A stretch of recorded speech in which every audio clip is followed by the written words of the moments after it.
Bonsoir à tous, il est 18h, voici les titres d'autres journaux. Salat El-Jumu'ah retransmise aujourd'hui à partir de la Grande Mosquée de Paris, une deuxième fois dans l'histoire de la télévision publique. Nous verrons les réactions des fidèles et nous verrons également l'ambiance empreinte de spiritualité.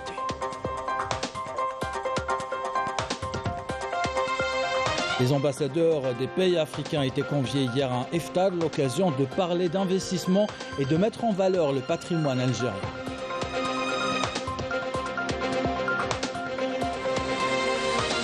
« 47e anniversaire de la commémoration de la Journée de la Terre, les Palestiniens sont sortis rappeler leurs droits et dénoncer la répression coloniale. Au Maroc, des milliers de personnes ont manifesté leur colère contre la politique de normalisation avec l'entité sioniste.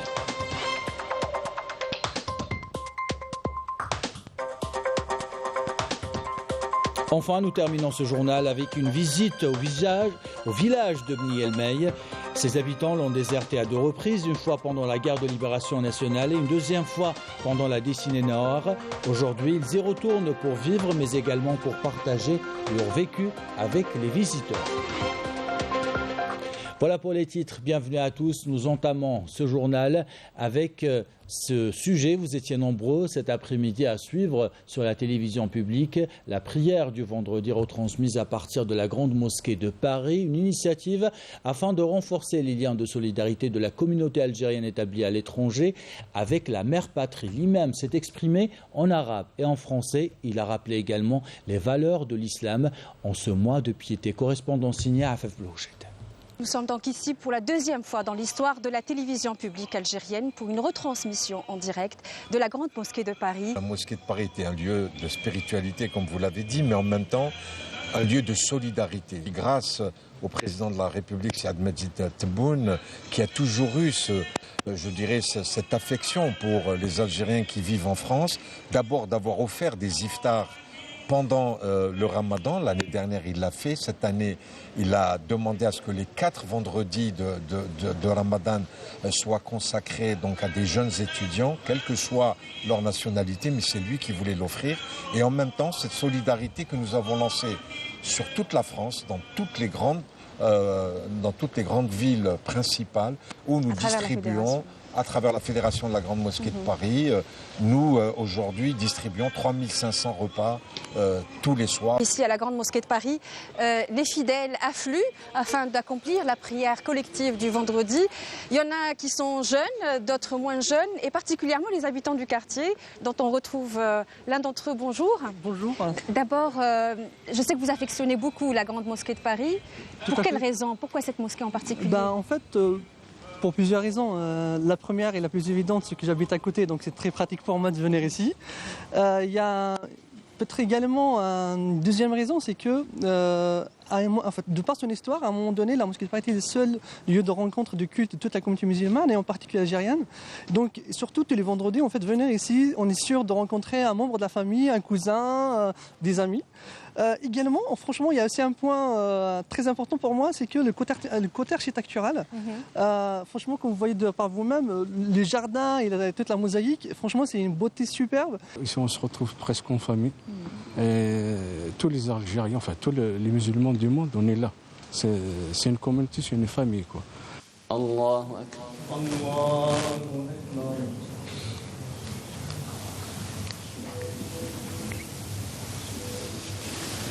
سمع الله لمن حمده ربنا ولك الحمد دعا إلى الله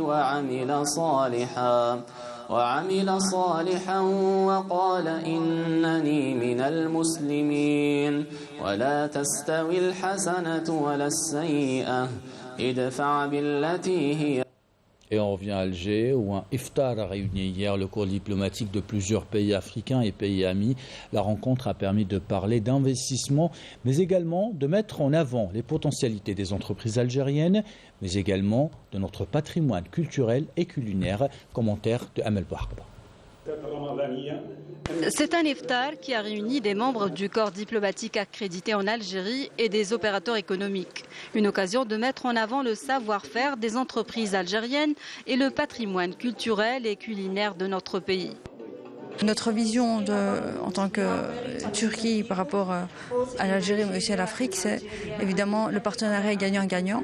Et c'est pour cela que nos sociétés sont vraiment intéressées de développer et de partager leur savoir-faire ici en Algérie. Et donc quand ils viennent, ils s'implantent ici en Algérie, ils ramènent aussi leur savoir-faire et ils ramènent aussi des nouvelles technologies ici en Algérie. Plus de 40 investisseurs algériens au Cameroun. Et ça fait partie de l'ensemble de ce que nous essayons de faire ici en Algérie, faire en sorte que les hommes d'affaires algériens aillent au Cameroun et que les hommes d'affaires camerounais rencontrent des Algériens.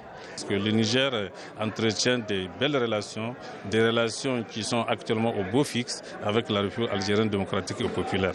Elles sont au beau fixe d'autant plus que c'est des relations historiques. C'est des relations historiques, mais aussi c'est des relations de partenariat gagnant-gagnant. L'Algérie est bien indiquée compte tenu des relations, de très bonnes relations qui existent entre nous. Nous allons développer ce phénomène-là, surtout qu'on a deux opportunités qui s'offrent à nous. Lors de cet iftar, il a été également question des opportunités d'investissement en Algérie. Cette rencontre a été marquée par la présence d'un panel d'hommes d'affaires et d'investisseurs. Cela leur a permis de discuter avec les membres des représentations diplomatiques et les ambassadeurs afin d'aborder les perspectives et les opportunités d'investissement. De quoi construire une économie forte et promouvoir le volume des exportations. La contribution de l'Algérie à l'effort de développement en Afrique est saluée. Et afin de promouvoir les investissements et les exportations entre pays africains, Alger abritera les 16 et 17 mai prochains la 9e édition du Forum africain sur l'investissement et le commerce sous le thème « La porte africaine de l'industrie, de l'agriculture et du commerce ». Et les questions dans ce journal des métiers pénibles exercés pendant le mois de Ramadan. Cette pénibilité, vous le savez, est accentuée à cause du jeûne. Les travailleurs rencontrés dans les secteurs du PTPH, dans les boulangeries, par nos équipes, se disent certes fatigués mais décidés à accomplir leurs tâches pendant le mois de Ramadan. Commentaire de Amélie Sélité. Effectuer des tâches ardues ou lourdes n'est pas chose facile durant le mois de Ramadan. Loin des bureaux climatisés, et malgré la fatigue, ces travailleurs font tout pour accomplir leur mission. Que Dieu nous vienne en aide, surtout pendant Ramadan. Nous n'avons aucun souci de travailler pendant le jeûne. Dieu merci, nous avons toujours la force pour travailler. Il faut juste être patient. Ce n'est pas si difficile de travailler pendant le Ramadan. Au contraire, c'est une bonne chose. Le fait d'être actif et de s'occuper toute la journée au boulot. Certains métiers sont déjà pénibles en temps normal. Une difficulté qui se ressent davantage pendant le Ramadan, à l'exemple du métier d'artisan boulanger. On est là pour assurer la disponibilité du pain. Le travail est un peu plus difficile pendant ce mois, mais on arrive à assurer. On travaille le plus normalement possible. On doit répondre à la demande de nos clients. Qu'ils soient maçons, menuisiers, transporteurs, ces personnes accomplissent le jeûne et ne se plaignent pas. D'après eux, le travail pendant le Ramadan est bénéfique pour la santé et un autre moyen de se rapprocher de Dieu.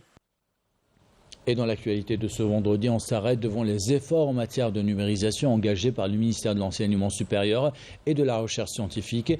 Une politique qui permet un gain de temps, d'argent et d'énergie pour les étudiants, pour l'administration. C'est un gage d'efficacité. Couverture de Amélie Silitir. La numérisation est bel et bien engagée dans le secteur de l'enseignement supérieur et de la recherche scientifique. 6 nouvelles plateformes viennent s'ajouter à celles déjà existantes afin de moderniser le secteur et promouvoir ainsi l'innovation. Dans le cadre de la concrétisation du plan stratégique de numérisation lancé par le ministère de l'Enseignement supérieur et de la Recherche scientifique depuis novembre 2022, plusieurs plateformes numériques ont été lancées, offrant ainsi des opportunités de service aux différents acteurs universitaires, à savoir les étudiants et les différentes administrations. Ces nouvelles plateformes proposent des services en matière de gestion des ressources humaines, de bibliothèques universitaires, d'hébergement, de suivi des investissements du secteur et de la formation doctorale initiale, en plus d'une plateforme destinée aux élèves de l'enseignement secondaire. Nous avons 3 plateformes dédiées aux étudiants et 3 autres dédiées à l'administration. La plateforme Is'alni pour les futurs bacheliers qui pourront s'informer de toutes les formations universitaires proposées. La plateforme PADOC dédiée à l'enseignement à distance des étudiants en première année doctorat. Une autre plateforme pour la gestion de l'hébergement des étudiants. Concernant l'administration, nous avons une plateforme de gestion des ressources humaines, une autre pour la gestion des bibliothèques. Le lancement de ces nouvelles plateformes vise à accompagner la formation des enseignants et la numérisation pour soutenir la réussite des étudiants, ainsi que la numérisation au service des activités de recherche. Dans l'actualité internationale maintenant, les Palestiniens sont sortis en masse pour rappeler leurs droits et leur attachement à leur terre à l'occasion de la journée de la terre. Ils ont été repoussés et gazés par l'armée d'occupation sioniste. Correspondance de Wissam Abou Zaïd, commentaire Raouf Hamouch. C'est dans un rassemblement massif près de la clôture séparant Gaza des territoires occupés que les Palestiniens ont commémoré le 47e anniversaire de la Journée de la Terre, coïncidant avec le premier anniversaire de la Grande Marche du Retour, une année durant laquelle 270 Palestiniens ont été tués et 30 000 autres ont été blessés par des tirs de soldats de l'occupation sioniste. Des pratiques répressives qui n'ont toujours pas eu raison de la détermination des Palestiniens à poursuivre le combat. Le peuple palestinien demeurera uni, déterminé à poursuivre le combat et ce malgré les plans coloniaux pour diviser la population palestinienne. Les événements de 1948 et de 1976 resteront à jamais gravés dans nos mémoires. Nous lutterons jusqu'à la fin. Et pour témoigner de l'appartenance de ces terres à la Palestine, des milliers d'oliviers ont été plantés. Car il faut dire qu'en Palestine, l'olivier est un symbole de paix qui n'échappe pas aux agressions sionistes. Nous avons planté ces oliviers, symbole de notre pays, la Palestine, symbole aussi de notre lutte pour la liberté et de notre retour à nos terres.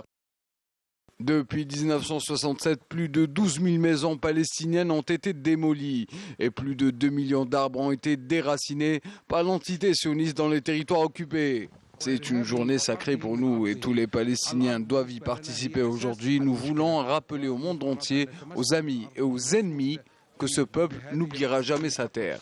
À l'occasion de cette journée de la terre, le Front populaire de libération de la Palestine a condamné la fourniture par les grandes puissances de protection et de soutien sionistes et de couverture politique de leurs crimes en violation des lois internationales.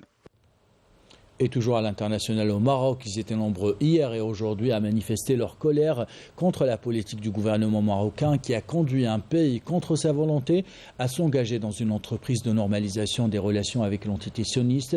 Les manifestants scandaient des slogans de soutien à la cause palestinienne. Les détails avec Raouf Hamouch.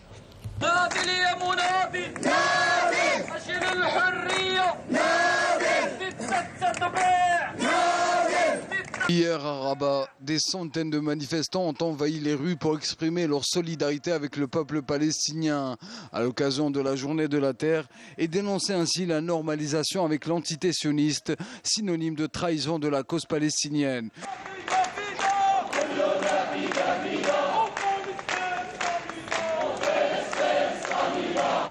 L'Observatoire marocain contre la normalisation avait déjà appelé le peuple marocain à faire entendre sa voix et soutenir la cause palestinienne en tant que cause nationale. Les associations et les opposants ne cessent de crier leur désarroi face à cette politique qualifiée de politique de la honte.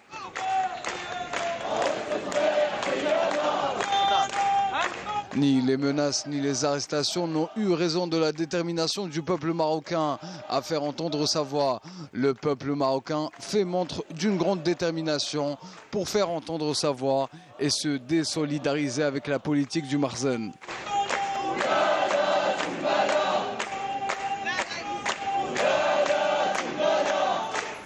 Et on termine ce journal avec cette visite du village Bni El Mey à Sétif.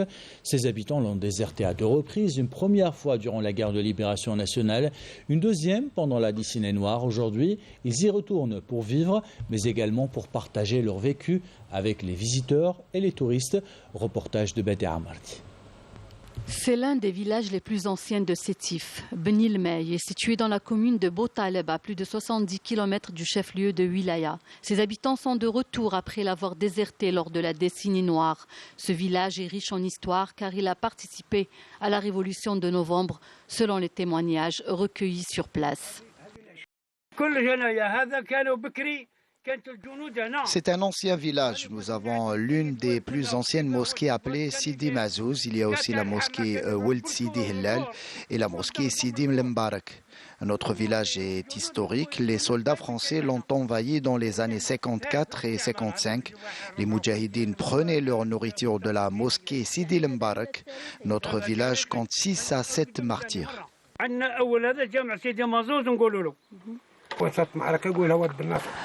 Notre région a connu une très grande bataille en 1957, au mont appelé Oued Ben Nasser. Notre village s'est organisé pour rejoindre nos frères et leur prêter main forte. 5 sont morts en martyrs. Il reste en vie l'Amri Ahmed. À la fin de l'année 57, nous avons été déplacés pour vivre une année dans un village pas loin de Boutaleb qui s'appelle Armaïm. Ensuite, nous avons été transférés dans un autre village et ainsi, d'un village à un autre, jusqu'à l'indépendance en 62, nous sommes revenus dans notre village. Mais la décennie noire nous a fait encore fuir, mais aujourd'hui, nous sommes de retour. Les familles veulent restaurer leur maison. Aujourd'hui, les habitants du village sont contents de retrouver leur maison qu'ils veulent restaurer pour y vivre dans ce cadre naturel et agréable. Après le retour de la stabilité dans la région, les habitants veulent revenir au village. Les autorités ont entendu leur appel et ont intervenu pour alimenter le village en électricité et maintenant au gaz naturel. Il ne reste que le branchement. Les habitants de notre village appellent aujourd'hui les autorités concernées pour les aider à restaurer leur maison. Benilmey, un village ancestral qui tombe en ruine et qui n'attend que sa restauration pour préserver un pan du patrimoine et de l'histoire de notre belle Algérie. Et ainsi va l'actualité. C'est la fin de ce journal. L'équipe de la rédaction qui l'a préparé, l'équipe technique qui l'a réalisé. Bon, merci de l'avoir suivi. Merci pour votre fidélité, Sarah Tolko.